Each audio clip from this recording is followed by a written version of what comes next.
अस्सलाम वालेकुम। आप देख रहे हैं सुपर लर्निंग पीके चैनल। मेरे चैनल पर आने के लिए आप सबका बहुत शुक्रिया। अगर आपने अब तक मेरे चैनल को सब्सक्राइब नहीं किया तो सबसे पहले मेरे चैनल को सब्सक्राइब करें। आज मैं आपको इस वीडियो में बताऊंगी अपने लेजर अकाउंट के बारे में कि लेजर अकाउंट हम क्यों बनाते हैं, अकाउंटिंग में इसका क्या काम है और इसको हम कैसे बनाते हैं। तो यहाँ पर आप देख रहे हैं लिखा हुआ है why we make ledger account. हम लेजर अकाउंट क्यों बनाते हैं? जब हमने एक दफ़ा जर्नल बना लिया था, उसमें हमारे पास ट्रांजैक्शन की तमाम इंफॉर्मेशन जब हमें हासिल हो जाती है, तो तब फिर भी हमें लेजर अकाउंट बनाना क्यों ज़रूरी होता है? वो इसलिए कि journal does not provide information about specific account in one place.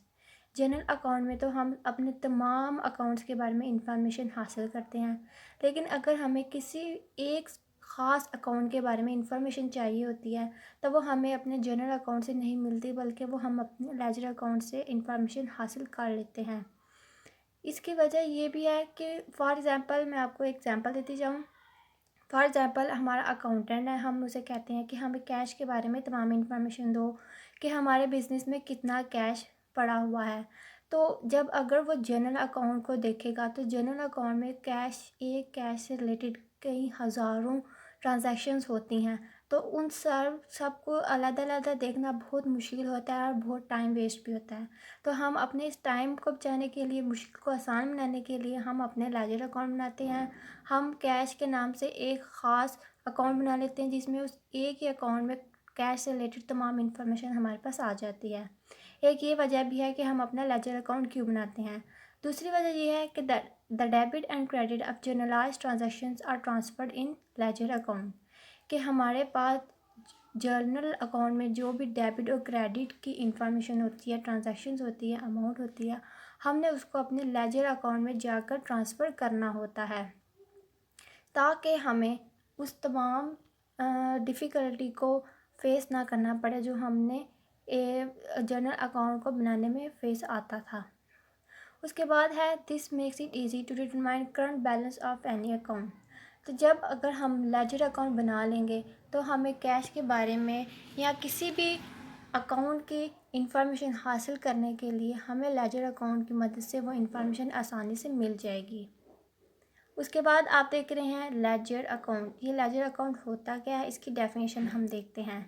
The book in which accounts are maintain is called ledger account. यानी कि वो बुक जिसमें हम अपना एक अकाउंट क्या बल्कि हमारे पास हज़ारों अकाउंट्स होते हैं, उनको हम बुक में मेंटेन करते हैं, समराइज़ करते हैं, तो उसको हम अपने लेजर का नाम देते हैं। उसके बाद ये पोस्टिंग क्या होता है? The process of transferring information debit and credit from journal to ledger इसका पोस्टिंग। यानी कि जो ट्रांसफरिंग हम करते हैं जर्नल अकाउंट से लेजर अकाउंट में ट्रांजैक्शंस की, उस प्रोसेस को, डेबिट और क्रेडिट के प्रोसेस को, और हम जर्नल से लेजर के अकाउंट में जब हम जाते हैं, ट्रांसफ़र होते हैं, तो उस सारे प्रोसीजर को, सारे प्रोसेस को हम अपने पोस्टिंग का नाम देते हैं। तो अब मैं आपको बताऊंगी लेजर के फीचर्स। हम लेजर अकाउंट कैसे बनाते हैं, लेजर अकाउंट में क्या क्या होता है। उसमें सबसे पहले आता है it has two identical sides, left hand side and right hand side. Laser account में एक साइड हमारी होती है डेबिट की और एक साइड होती है क्रेडिट की। लेफ्ट हैंड साइड यानी कि उल्टे हाथ पे हमारा डेबिट साइड होता है और सीधे हाथ पे हमारे क्रेडिट की सारी अमाउंट के बारे में लिखा जाता है। उसके बाद इसका सेकंड फीचर है debit expect of all concern transactions is recorded in debit side. यानी कि डेबिट की जो तमाम डेबिट से रिलेटेड तमाम ट्रांजैक्शंस जो होती हैं, वो हम अपने लेजर अकाउंट में डेबिट साइड पे लिखते हैं, और जनरल अकाउंट में जो हमारे पास क्रेडिट साइड्स की ट्रांजैक्शंस होती हैं, लेजर अकाउंट में जाकर हम उसको अपने क्रेडिट साइड पे लिखते हैं, उसी डेट के साथ, उसी अमाउंट के साथ। उसके बाद इसका थर्ड फीचर है the difference of total of both sides represent balance. यानी कि जब हम अपनी पोस्टिंग कर लेते हैं, तो एंड पे जाके हम कैलकुलेट करते हैं इन दोनों, डेबिट और क्रेडिट दोनों के दरमियान हम डिफरेंस लेते हैं, यानी कि इन दोनों का माइनस करते हैं। तो इसको हम कहते हैं ये हमारा बैलेंस को रिप्रेजेंट कर रहा है। इसके बाद इसका फीचर है the excess of debit side over credit side indicates debit balance. यानी कि अगर हमारी डेबिट साइड बड़ी आ जाए और क्रेडिट साइड कम हो जाए, तो इसको हम कहते हैं कि हमारा डेबिट बैलेंस आया है। उसके बाद अगर हमारी क्रेडिट साइड ज़्यादा हो जाए डेबिट साइड की निस्बत, तो हम कहते हैं कि ये हमारा क्रेडिट बैलेंस है। उसके बाद है if both sides are equal then it will be zero balance, यानी कि अगर दोनों साइड्स इक्वल होती हैं, एक साइड पे भी 10,000 होता है, दूसरी साइड पे भी 10,000 होता है, तो जब हम इन दोनों का डिफरेंस लेंगे तो हमारा आंसर ज़ीरो ही आएगा। तो ये यहाँ पे ये कहना चाह रहे हैं कि अगर दोनों साइड्स की अमाउंट इक्वल होगी तब हमारा जो बैलेंस है वो ज़ीरो हो जाएगा। उसके बाद है the balance is recorded on lesser side to make the both sides equal, this balance is known as closing balance, यानी कि जो हम अपना डिफरेंस निकालते हैं उसको हम अपने क्लोजिंग बैलेंस का नाम देते हैं, और जो हमारा बैलेंस होता है उसको हम हमेशा कम साइड वाले जगह पर इसको रिकॉर्ड करते हैं और इसको हम अपने क्लोजिंग बैलेंस का नाम देते हैं।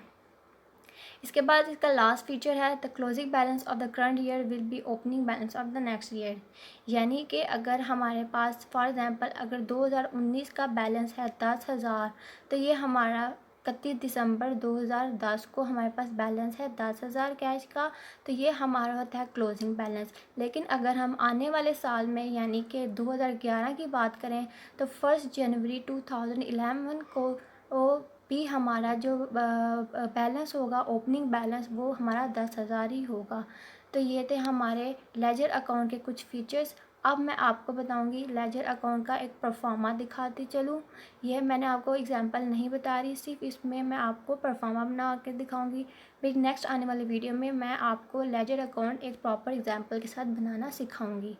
तो यहाँ पर आप देख रहे हैं सबसे ऊपर लिखा हुआ है कैश अकाउंट, यानी कि हमारा अकाउंट का नाम है जो कि है हमारा कैश। उसके बाद हमारे पास एक साइड पे आप लेफ़्ट साइड पे देख रहे हैं डेबिट बैलेंस लिखा हुआ है, और राइट साइड पे आप देख रहे हैं क्रेडिट वर्ड मैंने लिखा हुआ है।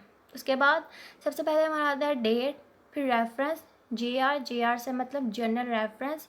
यहाँ पर हम वो नंबर देते हैं, उस ट्रांजैक्शन से रिलेटेड नंबर देते हैं जो कि हमें जर्नल अकाउंट में वो ट्रांजैक्शन दी होती है। जब हम अपने लेजर अकाउंट में इस नंबर को देखेंगे और जाकर इसी नंबर के थ्रू हम अपने जर्नल अकाउंट में जाकर देखेंगे तो वो हमें ट्रांजैक्शन को ढूंढने में आसानी हो जाती है। उसके बाद हम अमाउंट लिखते हैं, फिर डेट, फिर रेफरेंस, फिर जे.आर और फिर अमाउंट। तो यहाँ पर आप देख रहे हैं कैपिटल जो है वो हमारे डेबिट साइड पर लिखा हुआ है 10,000 अमाउंट से, उसकी दूसरी साइड पे क्रेडिट साइड पे कोई अमाउंट नहीं है, दोनों तरफ 10,000। अब जब इन दोनों को माइनस करेंगे तो हमारा बैलेंस अकाउंट जो है वो 10,000 होगा। बैलेंस कैरिड ऑन यानी कि हमारा क्लोजिंग बैलेंस क्या है 10,000। सो फ्रेंड्स आज के लिए सिर्फ इतना ही। मेरी मज़ीद वीडियोस को देखने के लिए मेरे चैनल को सब्सक्राइब करना मत भूलिएगा। शुक्रिया।